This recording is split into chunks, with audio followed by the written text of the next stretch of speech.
o le tūlanga na o le alava o lo tamwhair komite e tarsanga atu le matasaua ma le aeto mai pangpango ia masalo a tutu tua sa ia a tonu ua a matalia le tatou tuunga le taao le nei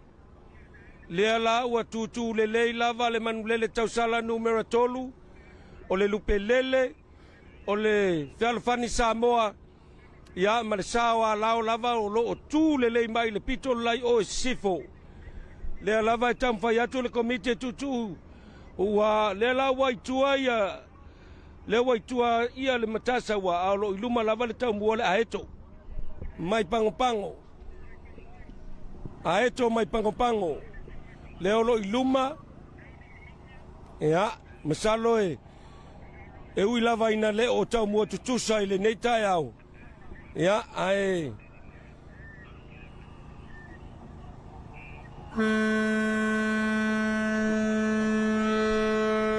ia nau parfana lewa parfana ia lewa solo atu lewa matalia le tatou tuunga parfana lewa iluma le taumua le aeto ma le matasaua o vaa lava ia na pito iluma ai lea matalia le tatou tuunga lewa solo mai ai ma tau fete ma le sao le manulele tausala ia i le pito mai nei ia na foi o lo fina wane le lupe lele ma le fuo ia i le tau mai ai le mai tau atu le itu i uta o lo silir tamu sa o le matasaua mai le manua tele ai leo tu mamaina foi ele sao le afio anga no uli le manulele tausala numero 3 pa ua tutu le sao le afio anga o fangasa o le taminei e leo mauti noa mamanino po ai se o le ase atu le numero mua o na lo tau fai tutusa sa mua sao afio anga nei o le manulele tausala mai no uli o le manua te ale matasaua mai le manua tele ia whapea ma le sao le afio anga pangpango o le manulele tausala numero 2 ma le sao le afio anga o ua tulanga na le wai el tuunga le temine le olo iluma lava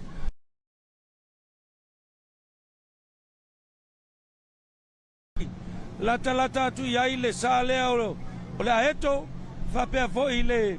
manulele tausala a lo tau tua mai ai ngau tote ma le fuo whapea na fo i le lupe lele mai ili ia le pito atu yo matou na ua tam solo i po ai le manulele tausala numero 2 tulanga na le o tau fa yo ma va le fo va ya tu le tu le sifo la vo solo i fo le sawa ua le pai ulupo ia tulanga na le wa ya tu ngal terminei tuli matai le laina mua lo numero le awa solo ne luma le sao le afioanga o le maya lao le ai mai tawa tu laina mua na ua maua mai le tau mua o le sao le afioanga o lao ia le sao le afioanga o ua a le pito mai nei le va le KBC TV ia o le lo tau mua susa le sao le manulele tau sala numero 3 ma le sao le afioanga o le matasaua mai le manua tele tulanga na le wa yai pe o le wa tau mua tusa manulele tau sala o le matasaua o le pai ulupo ma le sao lao o lo tau tua mai ai ia lupe lele ia mesenga tote ma le sao fuo tulanga na le wa yai pe ia le va ia tula wai alu solo nei o le sao lao eskia sao lei ele tu mama ina ele alo salamasina mana va o le taimine o le wa mai tawatu pe watanga tutusa tau mu o le sao le afioanga no uli le sa fo o le low rider ia male sao le afioanga wa lao le taimine ale wa matona pe e paula ititi la mai tua le sao le afioanga mai ua ia male sa o le matasa wa mai manu atele mana ia malu o le tai se tuunga 5 maila le ao le aanga atu i ngā tai o le afioanga o no uli le i tai se tuunga lau ti manaya ia o le tulanga na i le maita watu lava pe ia le o tau mua tusa le sawa lao le tulai sifo ma le manulele tau sala i le pito mai nei sae a o lo tau tua mai ai le matasaua ma le pai ulu po ia i le tau le tūlanga lua a o lea o lo tau mawhai mai fo i le fua o ma le lupe lele ma le Fealfani Samoa ia whapea fo i ma le manulele tau sala numera lua leo lo tau sue mai ni o la tau wavanoa ia e se e mai ai luma Mawalunga le finaunga le wai ai taimi nei. Le sa fou le fionga no uli. Le fa tau tai el tau fai tau fete. Ma le sa le fionga wala o le mai tau watu. Na wa fau tasi atoa le wasa wai luma le sa le fionga wala o mai le sa le fionga wa ua. Le taimi nei. Pe ama le pe sa o le mai tau watu tatou va nei. O le wa pe e tau mua tu salava. Ia le sa ne o le fionga no uli. Ma le sa le fionga wala o. Tūlanga tonu ni nā, lea o lo o tau mawhaia, tau pite ma lo na sai tuli atu lea la vaa lai le pito i o, a wape o la vaa pupu lea, a o le tūlanga na, pea le wai luma le tau mua o le manu le tau sala, mai le tau mua o le sawa lau, a whawhautasi le wapa ua tua i tua le matasawa, ma le aeto mai pangopango, tutusa mai a le Fealfani Samoa ma le, manulele tau sala numero lua lo iluma te isi tau mai ngā o tote le lava lo tuli mai le sao fua o ia le manulele tau sala leo lo pito iluma Matua whainga tā le tūnga tai au nei lauti e whai o le malo losi o au waa ma nai le malu ai le lei uma sāne e o le iwa whirifilia ma le aswana nafi kam pēa tūnga le watau ma nei atu pēa tau turi matai tūnga le taimi nei o le mai tau atu Pea wa afa fautasi le wa yai luma le sa le manulele tau sala. Mai i le sa o le matasaua, ma le sa o le aeto mai la fionga pangpango. Tūlanga nā le olo yai le tūunga afa fautasi le wa yai nei luma le tau mua o le manulele tau sala. Mai le tūlanga lua le sa o a lau. Au le foi o lo fina watu le matasaua ma le aeto i le tūlanga le ai. O le pe e tau mua tusa le matas a lao matasaua ma le aeto. A le fai laua pipi i mai ai ngā tote ma le sao le fuo. I le tūlanga lua le fai atoa i finaunga. Tūlanga tolu pe iau le ta oto mai ai le sao le Fealfani Samoa. Ma le pai paul po o mai aua. Ma lo losi au waa. Ia tūlanga na le tūunga le wai ai le taimi nei. Afa fautasi le wai ai luma. Le manu le tau sala le tofai atau fte e malo na au waa. Lo tau mawhai wa ai ai tua le tūlanga lua. E tuli mai.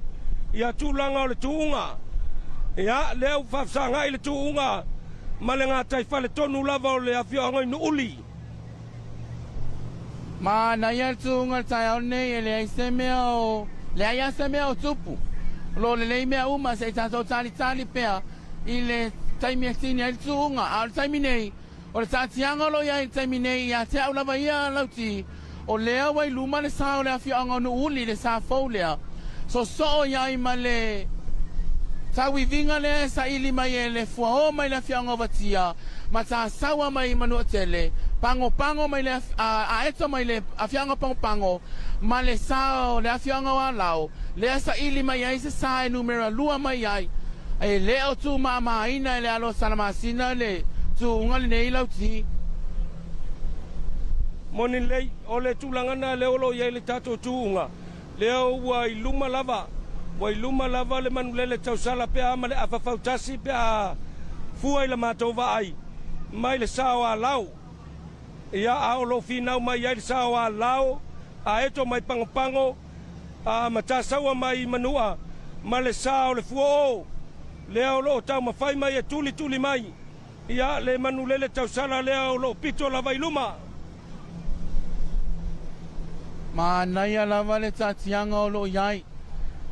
Le paia o le au mai moa e mai se o le au whafonga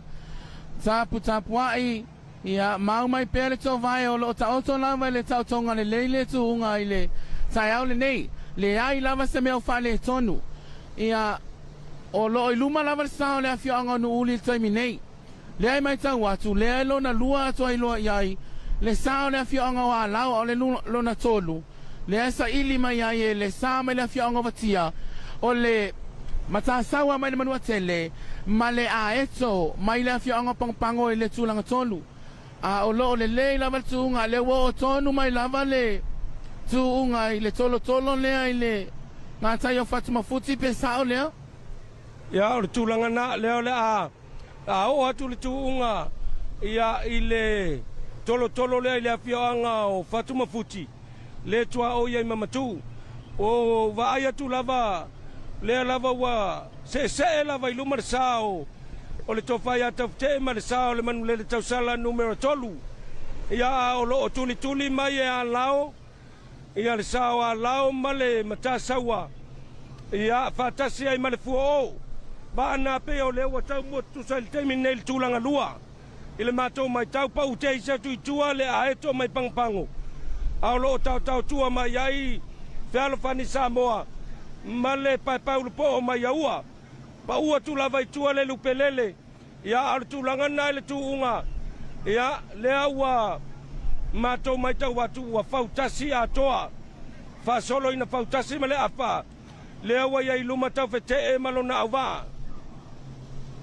o le tūlanga whae ma le tūlanga 5 lauti e makware whasao a le urupo o le whanwhani Samoa tolu le taimili nei ia o le tūlanga tolu e whainga tāfoi lea foi e whina mai ai le sao le whianga o watia o le sao le whianga o pangopango ma le sao ma le manua tele o le tūlanga mua lama ia e nu lie au ane inga e o lou sa lea e tai mua atu lo na lua iai le sao le whianga o alao o ia woi paule o le nuu watoi titi o mai uma le whianga mai Amerika i le tapua inga ia e mai se foi o le maua lunga o le tapua inga ia o alo mawhanau o la whianga nei o alao i le sete o Seattle i Amerika ma lo le tapuai ia tulanga na leolo ia le tuunga le taimini nei wai luma lava le manulele tausala numero 3 le tofai ata te malona au waa mai la whianga inu uli o lo tau tua mai ai le sawa lao mata sawa ma le fua o sana le pe folinga mai o lea wai le tūlanga lua le taimini nei le mātou mai tau atu anga i le tūla i sifo au lo tau mai ai le aeto mai pangpango ia a o tua atu la lo anga i mai elfan Samoa ma le pai urupo pa u atu i tua le lupelele ma le manulele tausala numero lua le wa o tonu mai lava i luma o Fatuma Futi le tatou tuunga le sal nei o le manulele tausala ia a o lo tau tua mai ai ia le a lao matasaua ma le fuo o le situlanga mawalunga o tuunga le final tausanga nei a lauti o le tofaya tau fete ma le afionga ia sa tele le alo salamasina ia o tamatuai o kapiteni tuai o fautasi pe Afrika iai o le taimi nei le wa usue le wa lange le au va anu ulir pese foi lea faila lue ia lue moni lei o le tūlanga na le wa iai le wa manino pe ia o le tūlua le iai le sawa lao ia o lo sili lava i luma ia tau fete malona sa ia o le fina mai la le fua o ma le matasawa i le tūlanga tolu le ua le o toi mamao ai o tonu mai lava le tuunga fafsanga i mana fio angai fangalu temine a o wa fai lava si mamao i luma o le tofa ia tau fete malona auva i le temile nei taimine ia tau fete la wa fapea kongi ia a ele tu mamaina foi esa le fioanga wa lao lauti ele o la lava e toa lava le tai le afionga le alo salamasina a o le tūlanga tolu taimine ia le mai tau atu le foi e fai mai ia tau vivinga le sao le afionga watia le fua o ia ma le mata saua mai le manua tele o le tūlanga faisina pa ua te tua le sao le afionga pangpango o le sao le afionga whangasa ia o le paipaunu po o mai le whianga o ua o le toe ina nuuli lona lua ia ma le sao ili ia tūlanga na le wa iai tūnga le wa o tonu mai lava i le fafsanga i mana whianga i whanga alu le wo o mai ai le tofa ia tafte ma le manu le tausala numero tolu ia a o lo fina mai a lao ia le ai pe ia o sawa lao le tulua fina mai il fuo o ma le mata sawa le tulanga tolu ia a o le tulanga na le wa ia le tuunga le teminei le lava o lo fina mai lava le tuunga o lo fina lava le tuunga ia a o le o toi mamao ai o mai le sao tafte ile tolo le sue ia a o lo so mai ai le sawa lao mata sawa ia ma le sao le fuo ia tua atu lo tamfai mai ai fani Samoa sila tu safa lao utu lei a lauti wa mu pae tapua inga le afioanga o nuuli ia mai sa le mamano le atonu o lo autova mai mo le mai mo ina o le tunga fautasi le songa sampino le nei tausanga al tu langa la vaiolo ia tunga le taminei ia le lava lo iluma le sao le afioanga o nuuli le low rider ia numero tolu so ia ile sao le afioanga o alao a faia fatu mawina le malo si le sao le afioanga o vatia male matasaua ia e ono ia ile swinga o le numero lua male numero tolu ale numero tasi lava ia papa fai lau mea papa alo papa fai lau mea ia le aua mimilo atu le manulele tausala numero tolu le tolo sue a le foi o le apipi mai ai le sawa lao e folinga mai o le wai luma lale fuo o mai le tau mua o le matasaua le awa tuli mai e le fuo o le sao sa tele ma le sa ma halau mai la fionga ia lao le tulanga lua a le awa mimilo atu le sao le manulele tausala le o le a o atu le tane swa u le inga tai vai sao lei ia o le terminei le wata tau whasanga I tonu lava ma tange soa ule ngā tai vai. Ia le wa o tonu mai ai fo I ma le sao le fionga no uli. Tau ma fai mai le sao le fionga wa lawa le mai tau atu. Le wa pe wa sili tau mua le sao le fionga wa tia. Mai le sao le mata sao mai manua tele. Tuli mai e le a fionga tamai tai o le au. Ia le sao le fionga wa lawa terminei. Ia tulanga na le wai ai le tuunga le wa o tonu mai a le manulele tausala le o lo sili la vai luma I le tulanga mua I tane soa u I utule I ngatai vai ia au le la wa pipi mai ngā o tote I le sao sa tele ma lau le tausa I le mai ai se tulanga lua I le teimile nei e faulinga mai o le tulanga le wai ai le tuunga o lo I luma le manulele tausala numero tolu a lau le tulanga lua batia I le tulanga tolu mata sawa le tulanga fa le lawa se solo mai le fani Samoa I le tulanga lima tua atu o lo sa tampai mai ile aeto I le tulanga ono ia a o lo luma lava ia le sao le manulele tausala na wale o toi mamao e pipi I fonga o tote ma le sao le fuo o I le sao a lao I luma tonu lava fapsanga I matane soa u inga tai vai o le sao le afionga no uli le tulanga mua le wai ngā tai tonu lava tai lenga yutu lei au le ai mai tau atu oi le ai wasolo ai le fua o le sao le afionga watia na le wa maua ia le kapteni o le sao le afionga wa lao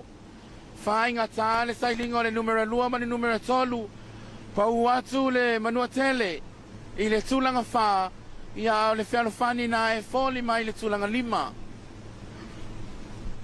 tulanga na le wai ai le tuunga o lo I luma ma pea ma le tolu fautasi lea fa le o lo I luma I lava tafute ma lo na auwa ia au lo finau mai la ia le tulanga lua ia lao ma le sao le fua o mai vatia so atu ai ma le matasaua ia fape na foi ma le sao fani Samoa na lo finau mai ai sa ili mai ai so la tou tulanga au leo toi mamao ai tau nu atu ia tau fete malona sa I le tolo le rainmaker le I utulei tatianga na le tatia mai elo tunga le asol nei o le mole sila fia le maro le atunu ia o le final lea o le nei tausaga o a whaia whatu mawina na maalosi o le au waa le lo raina numero tolu ia o ia leo le asola ma le siampini o le tunga whautasi o le tausaga nei ai le tūlanga lua lava ma le tūlanga tolu o le ai mai tau atu lea ua whai mai tau i vinga le saa o le awhioanga wa lao ia ma le saa o le awhioanga o vatia pa ua atu i tuana mta sawa le numero 5 le taimi nei lea ua o tonu mai lava le saa o le awhioanga nu uli i le tolotolo le tua tonu lava le Rainmaker e anga atu le wafu tele luma lava le saa le nei o nu uli ma mao lava i luma ia le tūlanga lea wa ia le saa o nu uli ia ao lea wa afa atu le saa o alao le tūlanga lua ia i le tau mua o le saa o le fuo mai vatia ia tua atu o lo taumpai mai ele mata sawa ia le fo se mai tua ma le farfani Samoa e tuli mai le mata sawa ia ao lea wa wala lata i le pionga lea i le Rainmaker o tau lea wa o atu ia ia le saa o alao ma le saa o le fuo mai vatia tua ia le numero tasi lau tia le numero lua tuli matai le sila ma le mai moa le atunu le numero lua ma numero tolu le wa fai atu la i vinga le taimi nei ai le o tu mama ina le solo a e luma le farfani Samoa tolu lea wa toi ti lava ma watu le sao le afioanga o yon le manua tele le matasawa ia le tulanga mua lava ia wa manino lava le se atu luma le sao le afioanga nu uli ia na wo atu ia le sao le tafte ma le manulele tausala numero tolu i le wafu tele a lao ma le sao le fuo lea o lo fina watu i le tulanga lua i le wafu suau a o lea foi wa pipi i mai le farfani Samoa i le tulanga tolu lea o lo fina watu ai le matasawa ma naia o lo maua pea le avanoa e ono iai se suinga i saa ia o lo i tua mai ma naia tau i vinga le sao le afioanga o alao ma le sao le afioanga o vatia ma naia le o manino le tulanga lua a le tulanga mua lava ia le wailuma le sao le afioanga o nu uli a uoi ka fe o le apo loka foi le awala nu uli le ai ia na lava ua mamao atu lava i luma ia tau fete malona sa le manulele tau sala ia le foi wa toe a pa uma ia le tulanga lua lao a lo tau atu pea ngau tote maloe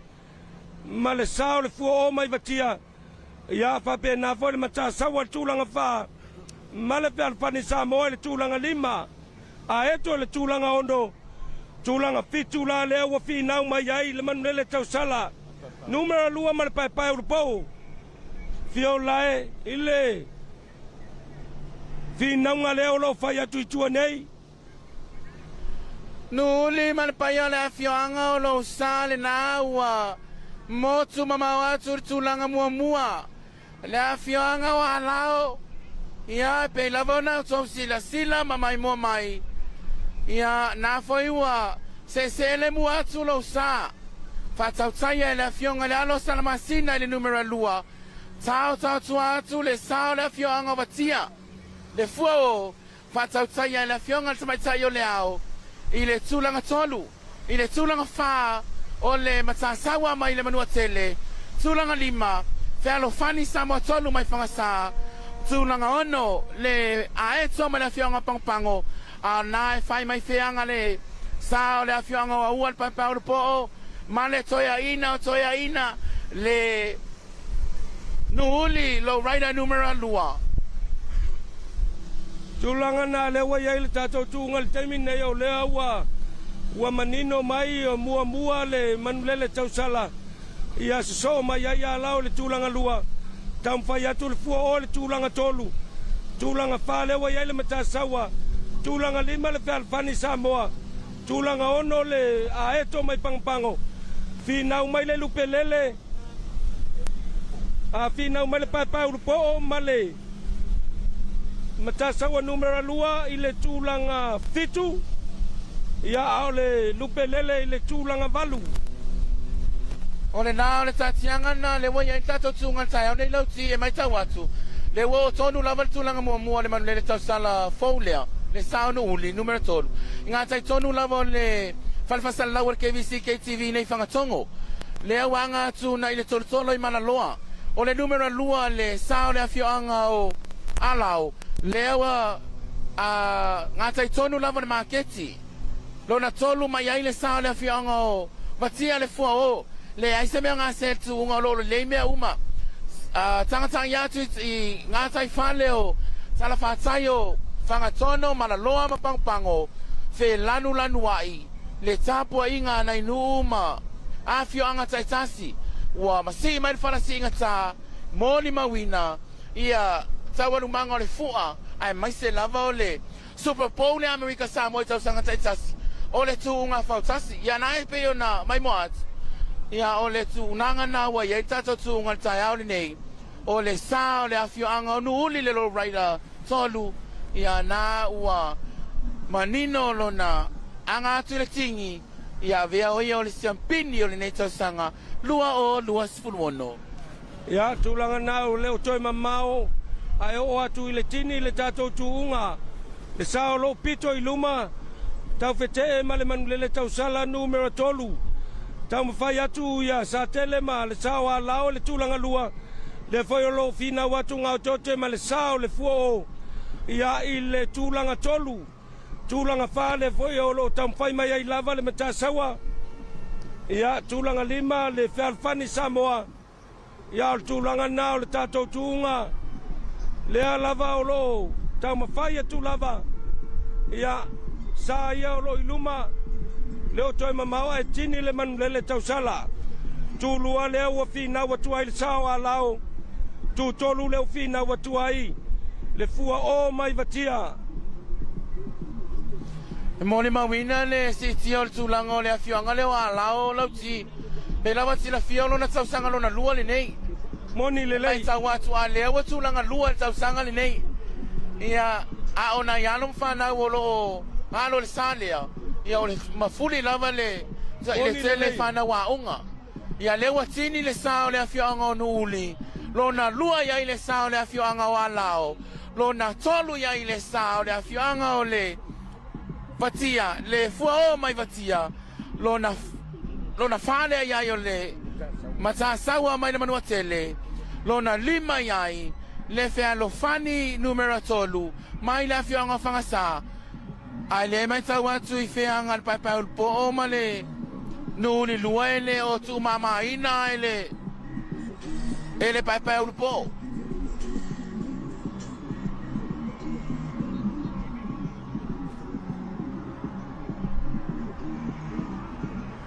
Ia leo le tūlanga na le wai le tūunga. Mua le le manulele tau sala. Tu lua lau. Tu tolu vatia. Leo solo atu le matasawa I le tūlanga wha. Tam whai mai atua ma le whalfani Samoa. I le tūlanga lima. O whina ngala ia ua whina mai nei. A eto mai pangpango. Manulele tau sala numera lua. Pai paulu po mo le tūlanga ono. Lea ua whina mai umasa ia tolu.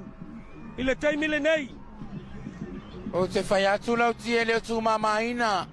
E le tō whai a ai lau tō alau le lei. Lue a e tō, whai lau lue a e tō. E le o tū mamaina e le toia ina le nuuli lua. Ma le sao le pai paulu po o. Le sailinga le tūlanga ono le taimi nei. Pea whai a e sao le mai mo atu ma tangtanga i atu tātou sānei. O le meta wato le luma le tau mua le sao le. Tuli matai le sao le afioanga nuuli ma le sao le pai paul po. O le lopo e tūlanga fitu. Moni lei. Lea lava I whina watu. Whina watu pesa ia. Le aeto. Le nawa tini le tūlana ongo. E leo loa po ai ol manele tausala lua ma le pai paul po. I le tūlanga fitu ma le tūlanga valu. Ma lo whaftai. Ma lo le whinawi au waa. Ka peteni mo la tosa. lea ua ngai mai le lupelele o le lona iva lea ia sa muli lea o le tuunga i le nei tai au.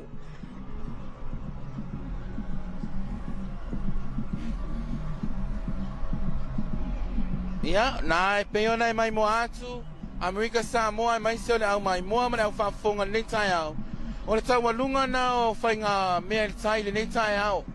Lea ua toe lava o ni nai mita o te tasi mita o na tini lea o le sa o le awhio anga o ili. Ia, na la ua tini ma le sa o le awhio anga o ili o na atoa le iai o le iwa. O fautasi o awhio anga ia na la tau vai su e le siampini o le nei tau sanga. Ia e whamanato ai le fua Amerika Samoa. Ia, o le awatini le manu le lupelele mai ili ia o le tūlanga iwa o le sa muli foi na o le tātou tūunga i le nei tau sanga. Ia, o le unofficial le nā i le nei taimi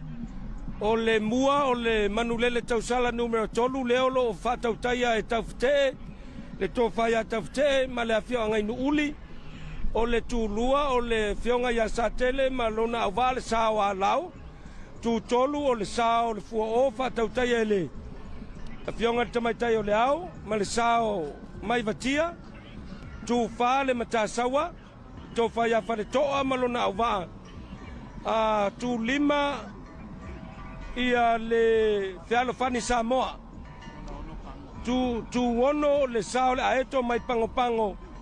e leo manino i le mātou mai tau watu le tūlanga fitu i le manulele tau sala ma le paepae ulu po ai o la ua e maua le tūlanga fitu ma le tūlanga valu a le tūlanga iwa ia o le sao le lupelele mai le fio anga i ili ia matango fie le tuunga i le nei tai au ia atonu se taimi ona maua lea o le manino i lau mai moa ma lau whafonga mai e ala i se saunoanga le fionga i le madu o le fale o le taitai komiti o le tātou tuunga fautasi le nei tausanga a o le mai moa mai ma le silasila mai tūlanga na o le tātou tuunga fautasi o le whaino lea ia lea foi ua champini ai le a whiaanga i nuuli ma le lātou sāfou le manu lele tausala numero 3. Ia ole na Amerika Samoa tituila mamanua e mai se le motu tumua o le tau alunga le na o le whainga mea ni tai le ne yaso o le peilama na whonga atu e le tōwhai alauti ia o le tūlanga mua se iau o le tūlanga iwa ai momoni le whaaftaitele momoni le whaamalo na ia tātou sponsor e o i lātou ia o lo mawhai ona langolango ina ua mawhai ai ona mātou momoni atu i maota malawa le nei au nanga ona o le fisoso ni mai o company telefonia le Astaka le tamaitai CEO malpa ia o le matanga luenga whaaftai o lātou pule lea momoni le whaaftaitele i le T-Pass mo le tautua matavela i le malo le atunu ai le whangaloina foi ia le matanga luenga maalosia le EPA le fionga le tamaitai whaatonu ia ma le sui whaatonu ai mai sur whaatautai au le sawa tuina mai mo le whangaina i le KBC KTV e momoni atoi le whiau i le nei tunga fantasio le nei tausanga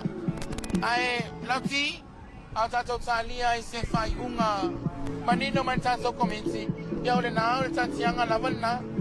o le whai unga nā lewa tātou wa aimo tātou tilo sila mai mua foi le mano le atunu ia o le muana o le nei tausanga ai tātou o atu se o atu lewa noa i le komiti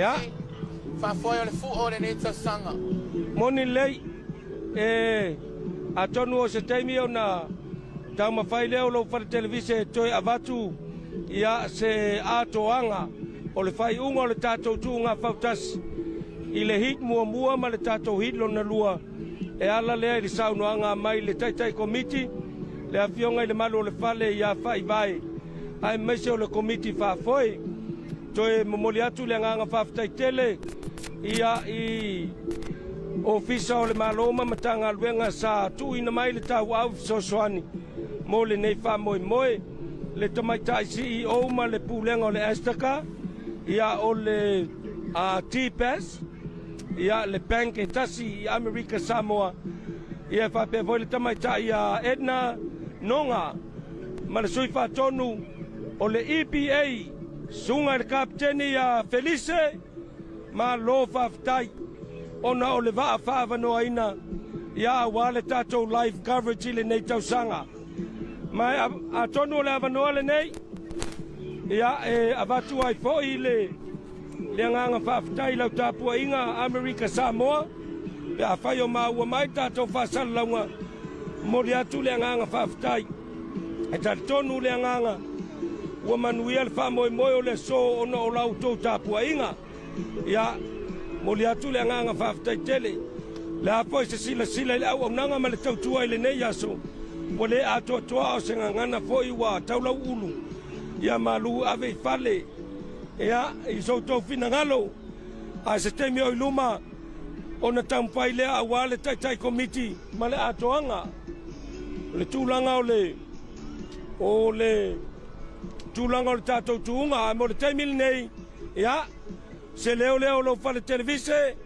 ma ia ma ua me eskia ia manuia tele lau singa fua tuila manua ile nei tausanga lua afe lua sfuluono ia ole a toi teli watu ia se temi ona maua leo le atoanga mai le komiti